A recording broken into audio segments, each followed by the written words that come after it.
Hello and welcome to Do It Yourself channel. Today I will show you where to find the option how to customize font in Realme 14 Pro phone. First, we need to go to our phone's settings. Then in settings we're looking for wallpapers and style. Then we need to scroll down to font option here. And now we have here font styles with the option to download more.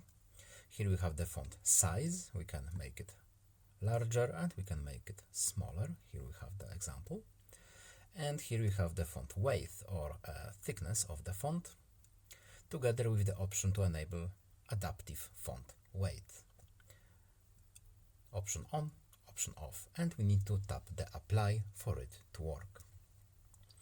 And that's pretty much it. I hope it was helpful to you. Please leave a like and subscribe. Have a nice day and see you in the next video.